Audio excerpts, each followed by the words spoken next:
Hello traders, a very warm welcome and thank you very much to all those who took up the offer of the live trading room open week. Really had a good week, and I'm actually going to extend it to Wednesday as a final extension, and then it's up to you to see if you want to carry on. But we made some good points, some good pips over the period, and had a lot of fun and did a lot of education, went through some interesting aspects of forex trading.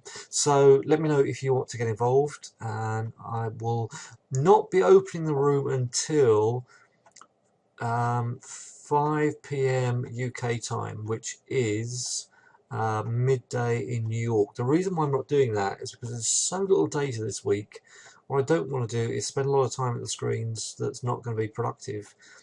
And I think there is a lot of politics out there which has already created some flat forex charts in some certain markets and some more buoyant in others, and we'll pick what I think is the best ones for the week ahead as we get into this short video. I'm not going to do too long on here. I want to keep it nice and short, and of course, as from Wednesday, you will only get the short summary unless you are a member.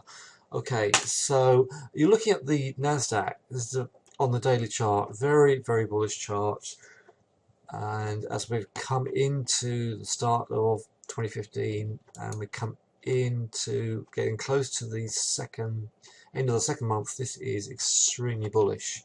But overall, the amount of data that's coming out this week is very quiet. We've got Drahi and the Fed Chair Yellen speaking 2 days this week, on Tuesday and Wednesday. Both of them are speaking Tuesday, both of them are speaking Wednesday. And then we've got UK GDP on Thursday, CAD and US inflation on Thursday with durable goods, and then US GDP on Friday. Otherwise, we are very thin on the ground, and the pound data is particularly thin on the ground until you get to Thursday. So I'm going to be very cautious into the week, hence the reason why I'm not looking to open the room until very late on Monday, because I want to get on with a lot of work and I don't want to spend productive periods in the trading room, and I think it will help you to spend less time at your charts as well, so we can just focus on what the market is beginning to show us after the open in New York on Monday. So two charts that really attract me. This is the Nasdaq, and then this is the Nikkei. Very bullish, and of course the DAX is coming up to that extension there.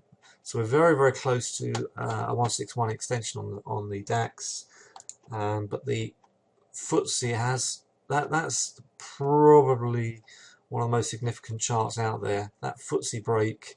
The FTSE struggled with this 6,900 for a long time, since May last year, and even on May 2013. So that is a very interesting chart for anybody who's out there trading UK stocks. Right, so what to look for next week? I think I will be looking for any pullback to, I mean, right back to 18,000 ideally, hence the reason why I'm just going to take my time on the Dow. I think we've got, with those speakers on Tuesday and Wednesday, I think we could, either we're going to pull back here and just run, or we're going to go sideways and dip back into this level, and then in the second half of the week we may get a move. But at the moment my feeling is that the markets will take a breather and will digest what happened last week and wait for the speakers to come and go. One of the most interesting charts is the US dollar CAD, particularly with the US and CAD inflation on Thursday. I think this CAD needs a good pullback. I think we are in a very tight range. I think we might knock into that resistance level.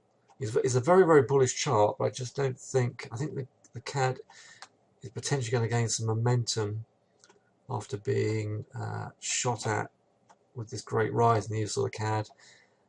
And let's look at the weekly.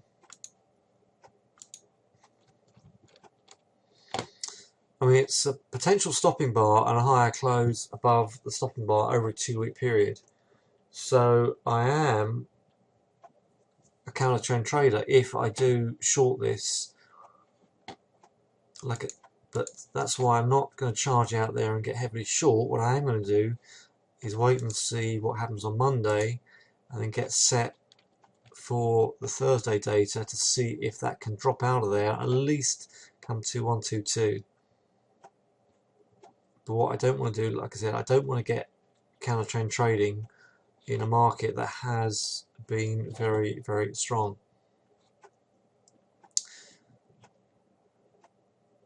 If I'm wrong, and a trend trade, let's go to the 4-hour chart. A trend trade on this one would be buying a pullback to 12480 area.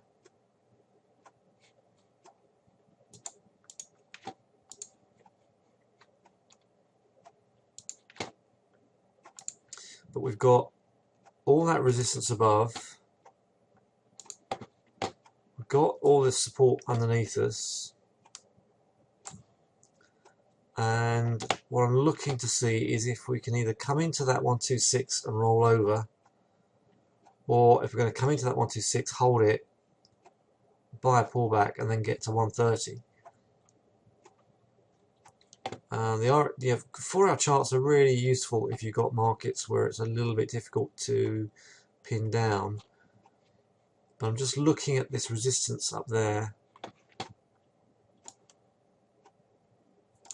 If you look at what happened up here, this is where we fell on Feb 12th. So that's what I'm looking for on the CAD. Let's look at the pound US. That's the daily chart. A little bit of a hangman there, which tends to create a bit of a downdraft. So with lack of data and general sort of sideways action on this, an incredibly tight range last week. Again, I think that's in an apex. So I'm just looking at when markets get like this. I like chart patterns. I like to see what the chart patterns are telling me. I think we will come down to test 15250, or we may not get as low as that. We may only get to 15350, and at which point I think we will start to make our way to 15550 and possibly right the way up to 158. Pound yen, which was had a really nice move after all the data on Friday. I'm talking about data in the US, not the Euro session. That did a huge climb. So what do I think is going to happen here? I think the same thing. I think we're going to see a pullback to this low level here. Oops, sorry about this. Let me tidy this chart up.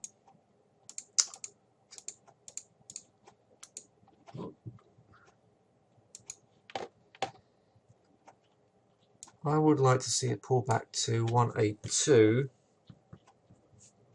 before we start to make a run for 185 plus.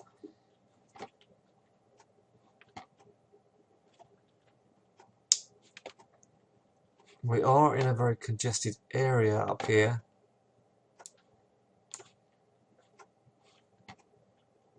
For the bears, if this starts to pull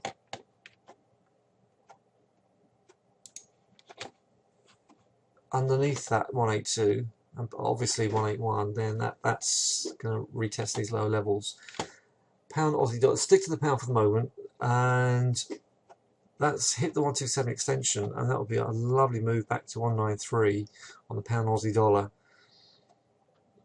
I think we might see further drifting on that until we get more UK data out of the way. So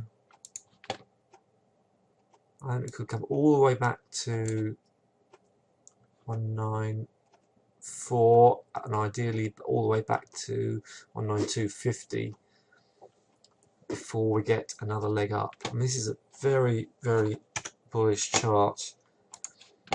Lovely waves, 1, 2, 3.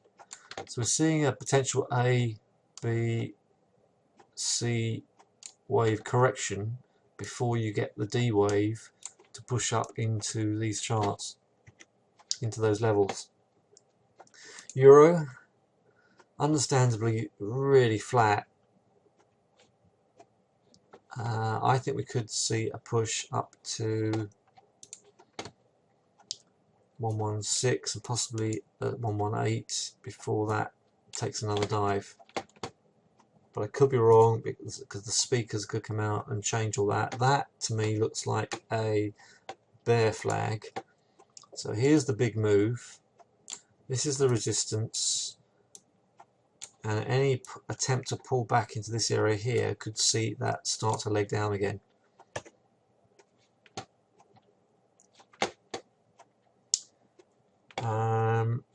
Let's look at oil and then I'll finish up because I don't think there's any more point in looking anymore. Oil, I think I would love to see 48. I think if we see 48, I think we could then get moving, at least retest 60, 65, 70, 75. I think a nice plunge down to the bottom of that box area could see that push back up. Let's look at the weekly.